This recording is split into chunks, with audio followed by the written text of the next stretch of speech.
दोस्तों आपने देखा होगा कि बीपीएससी फेज 1 में आपसे कम पढ़ने वाले लोग या आपसे कम तैयारी करने वाले लोग परीक्षा में सफल हो गए होंगे और आप इतनी तैयारी कर रहे हैं, गंभीर या बहुत दिनों से कर रहे हैं और आप असफल हो गए, यानी उनसे नंबर आपको कम आ गया।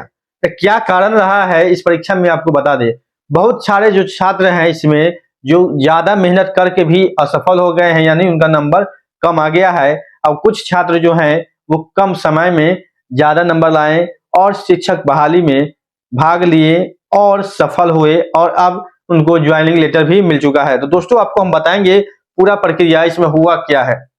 दोस्तों ज्यादातर आपने देखा होगा जो नियोजित शिक्षक की बात करें तो वो वही शिक्षक हैं जो छठे चरण में बहाल हुए हैं। ठीक, उनसे पहले वाले शिक्षक बहुत कम है। जो छठे चरण वाले जो छात्र थे वो सभी प्रतियोगिता परीक्षा की तैयारी में लगे हुए थे, यानी पहले से तैयारी में कर रहे थे। कुछ छात्र ऐसे हैं जो कोचिंग चलाते हैं, 10th तक का कोचिंग पढ़ाते हैं, तो उनका भी अभ्यास बना रहता है।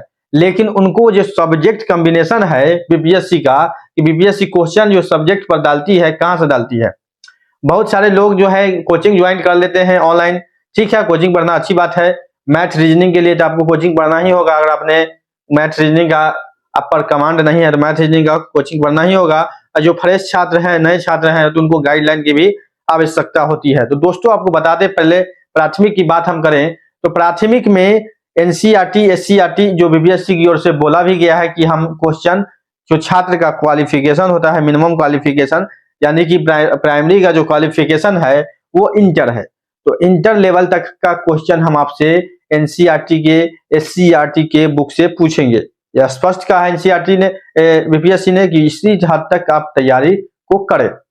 तो दोस्तों आप लोग जो मोटा मोटा नोट्स पढ़ते हैं, गाइड पढ़ते हैं, कोचिंग का दिया हुआ नोट्स को रटते रहते हैं, तो उस चीज को हम बता दें। इसमें जो मेन फैक्टर है 120 नंबर पर जिससे कट ऑफ आपका निर्धारित होता है बीपीएससी में। प्राथमिक वाले में आपने देखा होगा कि 30 से 35 के बीच में मैथ रीजनिंग का सवाल आता है, दोनों मिला के। इस बार भी आया है 30-32 सवाल जो है मैथ रीजनिंग से थे। और करेंट अफेयर्स का भी सवाल 10 से 15 था। जो करेंट अफेयर रहता है वो 1 सालों के अंदर का रहता है। जो वर्तमान स्थिति का सवाल रहता है, जो वर्तमान देश में, देश दुनिया की हो, प्राचीन देश दुनिया की हो, अंतर्राष्ट्रीय हो, राष्ट्रीय हो, सारा लेवल का जो घटना होता है राजनीतिक से या कोई भी वित्त विभाग से या कोई भी आरबीआई से संबंधित, फाइनेंशियल ही हो या पॉलिटिक्स से, कोई रूप से जो करेंट अफेयर का सवाल है वो पूछा जाता है। लगभग 15 सवाल था, यानी कि मैथ रीजनिंग और करेंट अफेयर मिला के 50 सवाल। तो ये मेन फैक्टर है, आपको तो इसको मजबूत करना होगा। बाकी चीजों का आपको सोशल साइंस के जो सब्जेक्ट है, भूगोल, नागरिक इतिहास, उस पर जो है आपको क्लास 6 से एनसीईआरटी का जो सरकारी बुक होता है वही पढ़ने में आपको लाभदायक होगा। आप उसी में सफल हो सकते हैं, यानी कह सकते हैं कम से कम 6 से लेकर 10 तक का एनसीईआरटी का बुक का आप सारा जो है, जो सोशल साइंस का है, पूरा किताब को लाइन बाय लाइन पढ़ना होगा।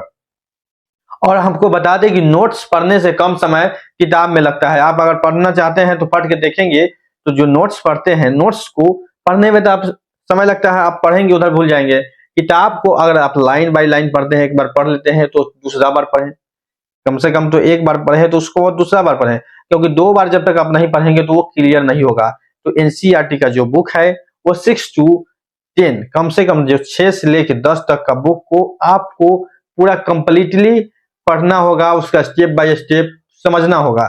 तो आपको कोई भी परीक्षा में सफल तो होना ही होना है। अच्छे नंबर से पास करने से कोई नहीं रोक सकता है। दोस्तों सवाल सभी बुक से ही रहता है, लेकिन आप उस लाइन को छोड़ देते हैं तो आप कहते हैं कि क्वेश्चन कहां से आ गया, ये क्वेश्चन कहां से आ गया, इस मैटर रखता है। तो देखिए नोट्स, जो नोट्स मिलता है कोचिंग से या किसी भी तरीके का आप नोट्स लेते हैं, पढ़ते हैं, तो नोट्स से सवाल टच करने का कोई भी संभावना ही नहीं। हाँ, हालांकि कुछ सवाल आपको आ जाएंगे, ऐसा बात नहीं है, आएंगे आप, लेकिन पढ़िएगा उतना, पोथी तो आएगा करेगा 2-4 सवाल। लेकिन वही काम अगर एनसीईआरटी बुक को पढ़ने में आप लगाते हैं तो आपका सफलता 110% है।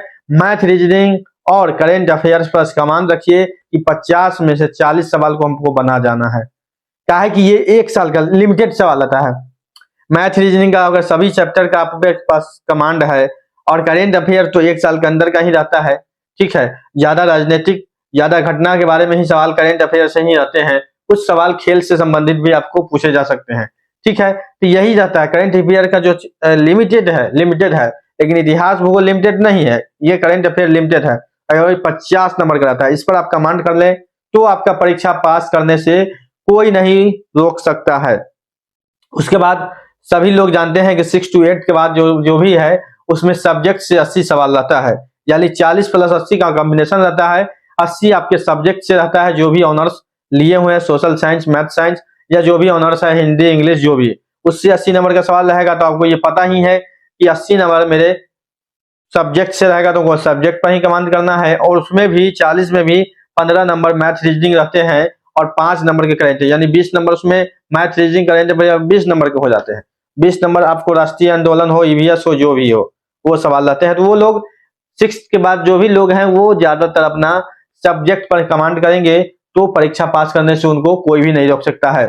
दोस्तों, कोई भी अपडेट बिहार शिक्षक बहाली से जुड़ा हुआ या कोई भी ऐसा अपडेट जानने के लिए जो आपको छूटे न, पल पल की अपडेट जानने के लिए नौकरी इंडिया चैनल के साथ बने रहे हमेशा, और चैनल को सब्सक्राइब जरूर करें, ताकि आपको बिहार शिक्षक बहाली से जुड़ा हुआ पल पल की अपडेट गवर्नमेंट हो या कोई भी ऑफिस से हो, बीपीएससी ऑफिस से हो या शिक्षा विभाग के ऑफिस से हो, मिलता रहे। तो नौकरी इंडिया चैनल को सब्सक्राइब जरूर करेंगे, वीडियो को लाइक और चैनल वीडियो को शेयर अधिक से अधिक कर देंगे। मिलते हैं अगले अपडेट में, अभी के लिए इतना ही, धन्यवाद।